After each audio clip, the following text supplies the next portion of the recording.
प्रिय छात्रों, आज के वीडियो लेक्चर में आप सभी का स्वागत है। आज हम अभ्यास 1 के बचे हुए प्रश्न हल करते हैं, जो कि बहुत ही सिंपल है। इन्हें आपने अगर पढ़ा होगा तो अपने आप ये क्वेश्चन सॉल्व हो गए होंगे, इतने सरल हैं।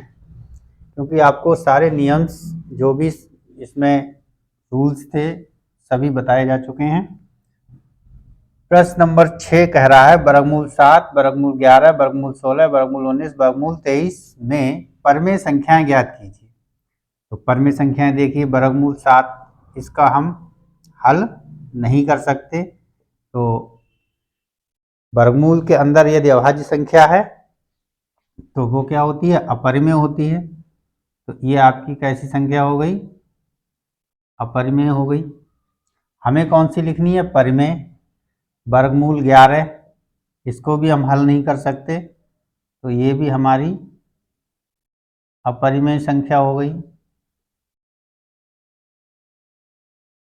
ठीक। वर्गमूल 16, वर्गमूल 16 का वर्गमूल जब लेंगे तो +4 आएगा या -4 आएगा। तो +4 और -4 दोनों हमारी कैसी हैं? परिमेय संख्याएं हैं, क्योंकि ये हमारे किस में आता है? पूर्णांक में आता है। +4 और -4 पूर्णांक में आते हैं, और पूर्णांक जो सेट होता है पूरा का पूरा वो परिमेय होता है।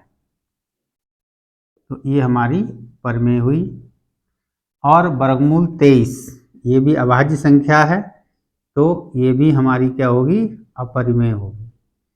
तो हमारा आंसर सिर्फ इसमें ये लिखना था, 1 नंबर का ही क्वेश्चन होगा कि परिमेय संख्या बराबर वर्गमूल 16, ये हमारा आंसर होगा।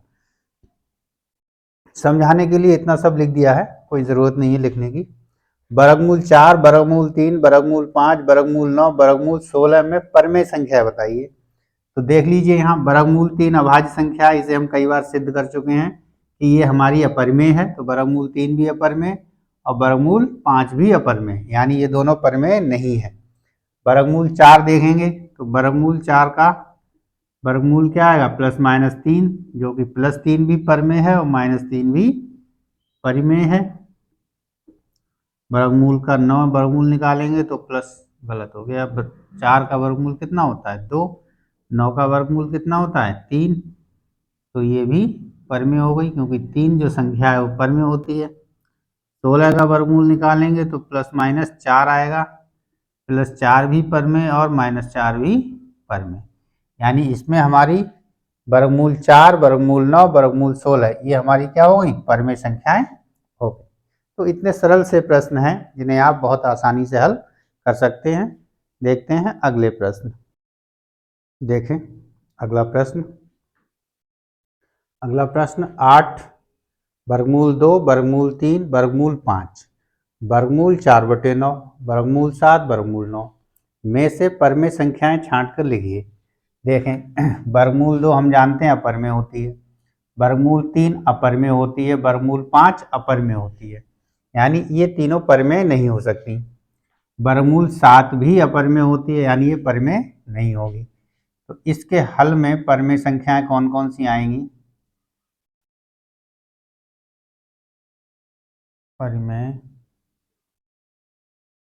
संख्याएं वर्गमूल 4/9 ये हो सकती है, इसे चेक कर लेते हैं। 4 का वर्गमूल 2 और 9 का वर्गमूल 3, 2/3, तो ये क्या हो गई हमारी? ये परिमेय संख्या हो गई। ठीक।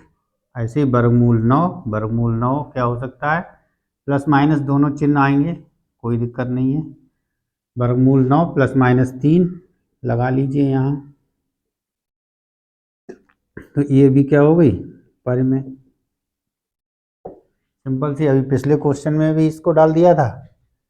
ठीक है, तो आसानी से छांट लेंगे। प्रश्न संख्या 9, सिद्ध कीजिए कि 2 + 3 वर्गमूल 2 एक अपरिमेय संख्या है। इसे हल करने के लिए हम वही कंट्राडिक्शन नियम, विरोधाभासी नियम मान लेती है कि एक परिमेय संख्या है। माना 2 + 3√2 एक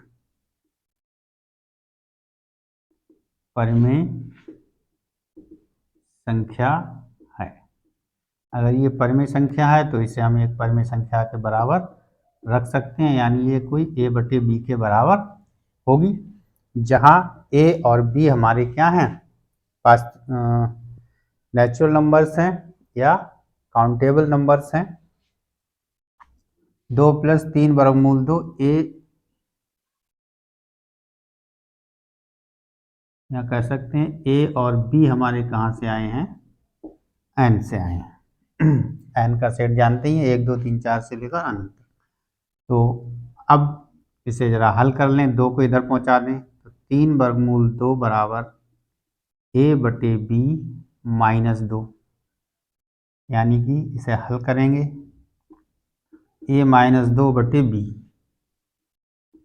यानी कि अगर a में से कुछ घटेगा तब भी तो हमारा ये संख्या हमारी कैसी रहेगी, ये नेचुरल नंबर रहेगी। 2 को नीचे भेज दें, a - 2/2b, 2 से गुणा कर देंगे किसी नेचुरल नंबर में तब भी नेचुरल नंबर रहेगी, यानी ये भी n में है, ये भी n में है, यानी ये p/q टाइप का हमारा बन रहा है। तो यहाँ लिखेंगे बायां पक्ष एक अपरिमेय संख्या है,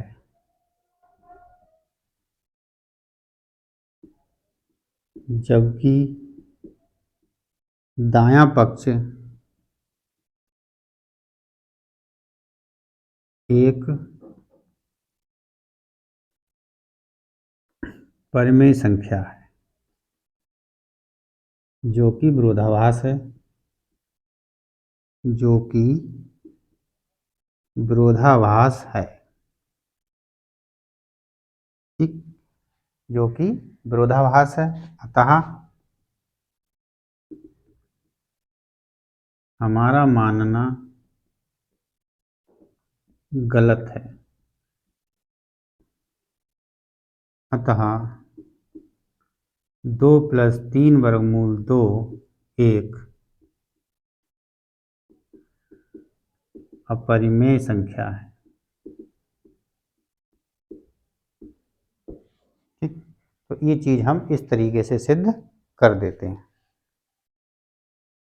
देखें यहाँ पर क्वेश्चन संख्या 10, निम्नलिखित में से परिमेय संख्याएं और अपरिमेय संख्याएं कौन सी हैं, आपको बतानी है कौन सी संख्या परिमेय है और कौन सी अपरिमेय है।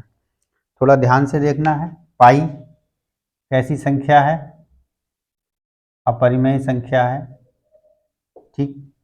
जानते हैं 22/7 p/q के रूप में लिखी हुई है, अर्थात कुछ ज़्यादा सोचना नहीं है, परिमेय संख्या है। 3.14 शांत संख्या है, इसका जो भिन्न रूप है वो कैसा है, शांत है।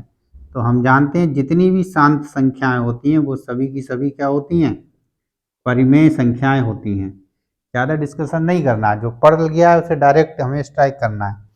0.9 इसे थोड़ा हल कर लीजिए, इसको हम क्या लिख सकते हैं, 0.9 को दशमलव हटाएंगे तो 9/10 पूरे पर वर्गमूल आ जाएगा।